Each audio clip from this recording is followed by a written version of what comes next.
నూతనంగా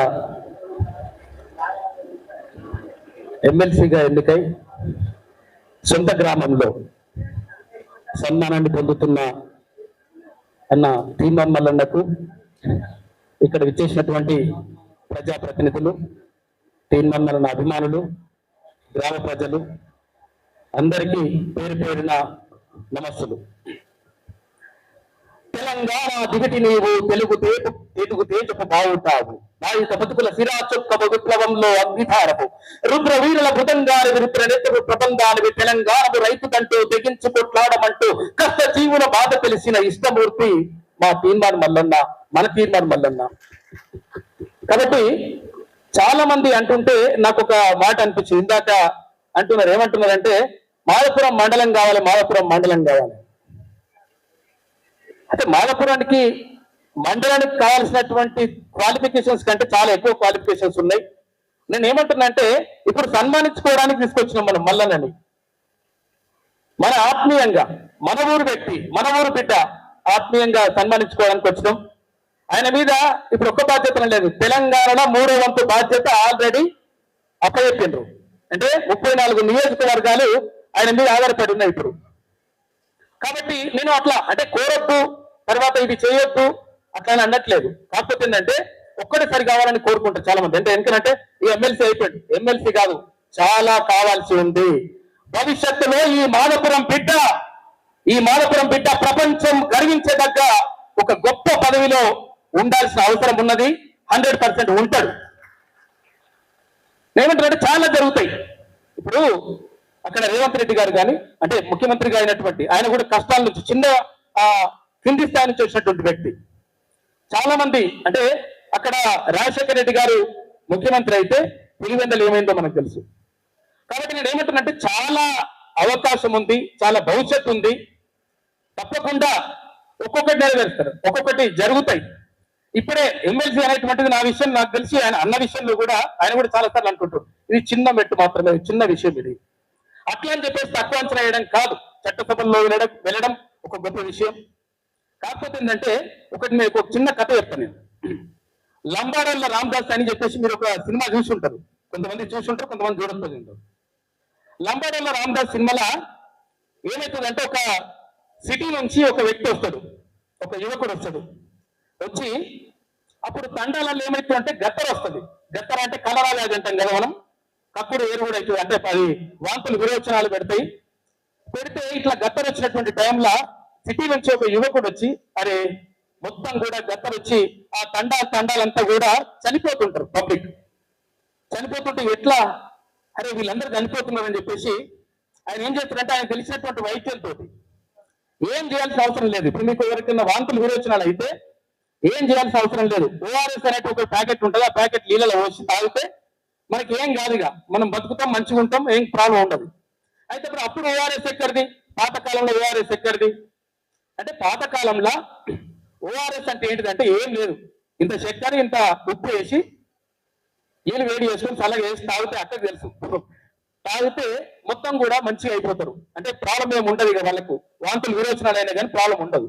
అట్లా గ్రామ ప్రజలందరూ కూడా అక్కడ ఉన్నటువంటి తండవాసులందరూ కూడా బతుకుతారు. ఆ అక్కడికి వచ్చి చెప్తారు అనమాట, ఏం లేదు ఇట్లా ఇంత ఉప్పు ఇంత చక్కెర వేసుకొని తాగండి, నేను చెప్తున్నా కదా అని చెప్తాడు. ఆ తండాలో ఉన్నటువంటి ప్రజలందరూ కూడా మంచిగా బతుకుతారు. ఆ తర్వాత చిన్న చిన్నగా ఏమైనా కష్టాలు వచ్చినప్పుడు అవి వచ్చినప్పుడు ఆయన అవన్నీ చేసుకుంటూ వస్తాడు. వాళ్ళకు మీకు ఏం ప్రాబ్లం లేదని చెప్పేసి చిన్న చిన్న వైద్యం కూడా చేస్తాడు. చేస్తే ఆ తండావాసులు ఏమనుకుంటారంటే ఆ వచ్చినటువంటి వ్యక్తి ఎవరైతే ఉన్నారో ఆ వ్యక్తిని దేవుడు అనుకుంటారు వాళ్ళు. ఈయన చచ్చిపోయేటోళ్ళని బతికిస్తున్నాడు కాబట్టి ఈయన మా దేవుడు అంటారు. మా దేవుడు అంటే అది అంతవరకు బాగానే ఉన్నది. అయితే ఏమైందంటే హలో సిటీ నుంచి వచ్చిన ఆ యువకుడికి ఆ తండాలో ఒక అమ్మాయి ప్రేమిస్తుంది. అంటే అమ్మాయి ఇష్టపడితే ఈయన కూడా అంటే మంచి భావాలు ఉన్నటువంటి వ్యక్తి కాబట్టి నగరం నుంచి వచ్చిన తండాలో ఉన్న ఆ అమ్మాయిని ఈయన కూడా ఇష్టపడిన తర్వాత ఏమవుతుందంటే ఈ తండావాసులకు తెలుస్తుంది. తండావాసులకు తెలిసి ఏమంటారంటే అరే నువ్వెట్లా వేసుకుంటావు, నువ్వెట్లయితుంది, ఆ అమ్మాయి తను ఎట్లా తిరుగుతావు అని చెప్పేసి ఆ తండాలు ఉన్నటువంటి వాళ్ళందరూ వచ్చి ఆయన మీద గొడవ దిగుతారు, వెళ్ళి పెట్టుకుంటారు, కొడుతందుకు వస్తారు. వచ్చేసి ఎట్టి పరిస్థితుల్లోనూ అమ్మాయి కలవడానికి వీలు లేదు అంటారు. అంటే ఇక సరే అని చెప్పేసి ఓకే అని చెప్పేసి ఉంటాడు ఆయన. ఇట్లా జరిగిన తర్వాత ఏమవుతుంది అంటే ఒక రోజు ఆ తండాలో ఉన్నటువంటి ఒక పిల్లగానికి అడవిలో అటు అన్ని అడవిలో ఉంటుండే కదా, అడవిలో ఉంటాడు. అడవిలో పిల్లగానికి పాము గడుస్తుంది. పాము గడిచిన తర్వాత ఆ పిల్లగాడు పాము గడిచి చచ్చిపోతాడు. అక్కడ నుంచి ఇక్కడ తీసుకొచ్చే లోపల విషపు సర్పం కలుస్తుంది. కలిసిన తర్వాత ఆ పిల్లగాడు చచ్చిపోతాడు. చచ్చిపోయిన తర్వాత ఆ పిల్లగాన్ని ఎత్తుకొని వస్తారు వాళ్ళ తల్లిదండ్రులు, తర్వాత తండావాసులు అందరూ తీసుకొస్తారు.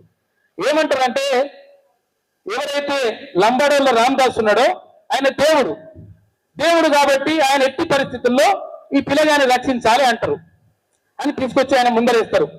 కాళ్ళ దగ్గర వేసి రామదాసు, లంబాడోళ్ళ రామదాసు, నువ్వు మా దేవునివి అంటే ఇప్పుడు మహేష్ బాబు సినిమాలో ఏం సినిమాది, ఆ సినిమాలో మహేష్ బాబును కూడా దేవుడు అంటారు, కలేజా సినిమాలో. అట్లా ఏం చేస్తారంటే లంబాడోళ్ళ రామదాసుని నువ్వు మా దేవునివి, 100% నువ్వు పిల్లగాన్ని బతికిస్తావు, నువ్వు బతికి అంటాడు. అంటే అప్పుడు ఒకసారి చేయబట్టుకొని చూస్తాడు. చూసేసరికి పిల్లగాడు ఆల్రెడీ చచ్చిపోయి ఉంటాడు. చచ్చిపోయిన పిల్లగాన్ని నేను బతికించలేను, నా దగ్గర అంత శక్తి లేదు. ఒకవేళ బతికుంటే నేను ఏదో మూలికలో వీలికలో పోసి ఆ పిల్లగాన్ని లేపేటోడిని, కాకపోతే నేను బతికించలేను అని చెప్తాడు లంబాడోళ్ళ రామదాసు. అయితే వీళ్ళందరూ లంబాడు తండావాసులతో ఏమంటారంటే నువ్వు కావాలనే మా తండా పిల్లని నువ్వు ప్రేమిస్తే, మా తండా పిల్లని ఇష్టపడితే వద్దన్నావని నువ్వు లోపల కక్ష పెట్టుకున్నావు.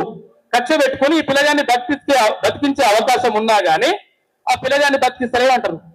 అరే అట్లా కాదు, నేను దేవుని కాదన్నా ఆయన, నాకు కొంతవరకు తెలిసిన వైద్యాన్ని తెలిసిన విషయాన్ని నేను మీకు చెప్పిన కొంచెం అర్థం చేసుకోండి అని చెప్పేసి తండావాసులను అడుగుతాడు. ఎంత అడిగినా వాళ్ళు వినరు. నువ్వు మా పిల్లని ప్రేమిస్తే, మా పిల్లని ఇష్టపడితే నువ్వు ఒకటిగా ఉండొద్దని చెప్పేసి విడగొట్టిరని మా మీద కక్ష పెట్టుకొని ఈ పిల్లగాడిని నువ్వు బాగు చేస్తలేవు అంటారు. లాస్ట్కి వస్తే లంబాడోళ్ళ రామదాసుని ఆ తండా వాసులు రాళ్లతో కొడతారు. నేను ఏం చెప్తున్నా అంటే ఇక్కడ తీన్మార్ మల్లన్న ఎమ్మెల్సీ అయ్యిండు. ఎమ్మెల్సీ అయిపోయిన తర్వాత మొత్తం ప్రపంచం అంతా చేతిలోకి వచ్చేసింది. నిజంగా బాగా శక్తి ఉంది, నిజంగా కూడా అతి శక్తివంతుడు, అందరినీ మెప్పించగలిగే శక్తి ఉన్నటువంటి వ్యక్తి. కాకపోతే ఏంటంటే ఒక్కడేసారి అన్ని కావాలి, ఇది జరగాలి అది జరగాలంటే అంత ఈజీగా ఉండదు. కాకపోతే ఏంటంటే అంచెలంచెలుగా డెఫినెట్ గా ఆయనకి ఎప్పుడు కూడా ఉన్న ఊరిని కన్న తల్లిని మెచ్చిపోయేటువంటి వ్యక్తి కాదు. జననీ జన్మభూమస్య స్వర్గాతపి గరీసి అన్నారు. కాబట్టి నిజంగా ఒక నిబద్ధత కలిగినటువంటి వ్యక్తి, నిజంగా అన్ని అంటే యాక్చువల్ గా మనకు తెలిసింది చాలా తక్కువ. మన ఊరు వాళ్ళం ఏమనుకుంటామంటే మల్లన్న మనతోటి వాలీబాల్ ఆడిండు, మనతో ఇట్లా చేసిండు. కానీ అయితే చిన్నప్పటి నుంచి ఆయనకు లోపల కొన్ని అంటే ఒక సమాజానికి మంచి చేయాలనేటువంటి భావాలు పెంపొందినాయి. ఆ విషయాన్ని చాలా మంది గుర్తించలేకపోవచ్చు, కొంతమంది గుర్తించుండొచ్చు. ఇంకా విషయం ఏంటంటే నాకు ఎట్లా తెలుసు ఇట్లా అనుకుంటే నేను మా ఊరు ఈ అమ్మమ్మ వాళ్ళ ఊరు ఈ ఊరే మాలపురమే. ఎవరు తాళ్ళ ఈరమ్మ అని ఉండే అప్పుడు మా అమ్మమ్మ చనిపోయింది.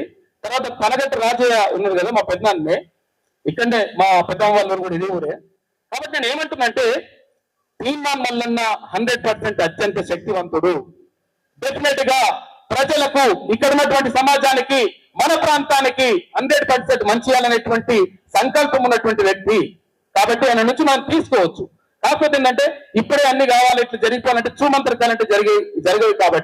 కాబట్టి అర్థం చేసుకొని తప్పకుండా మీ అందరి అభిమానం ఇలాగే కొనసాగాలని, అత్యున్నత స్థానంలో ఇంకా అత్యున్నత శిఖరాల్లో తీన్మార్ మల్లన్నని మరి చూడాల్సిన అవసరం ఉన్నది. డెఫినెట్ గా అది జరుగుతుంది. మీ అందరి ఆశస్సులు, మీ అందరి సహకారం డెఫినెట్ గా తీన్మార్ మల్లన్న పైన ఉంటది. కాబట్టి ఇంకా చాలా విషయాలు మాట్లాడొచ్చు, కాకపోతే మనం టైం కూడా తక్కువ ఉంది. కాబట్టి డెఫినెట్ గా 100% ఈ ప్రాంతం పైన చిత్తశుద్ధి ఉన్నటువంటి వ్యక్తి.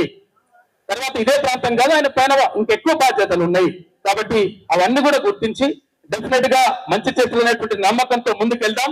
దీర్ఘకాలికంగా ఇప్పటికిప్పుడు కావాలంటే అన్ని కావు, దీర్ఘకాలికంగా డెఫినెట్ గా అన్ని సాధించుకుందాం. మీ అందరూ కూడా సహకరించాలని, ఆశీర్వదిస్తారని చెప్పేసి కోరుకుంటూ థ్యాంక్ యూ.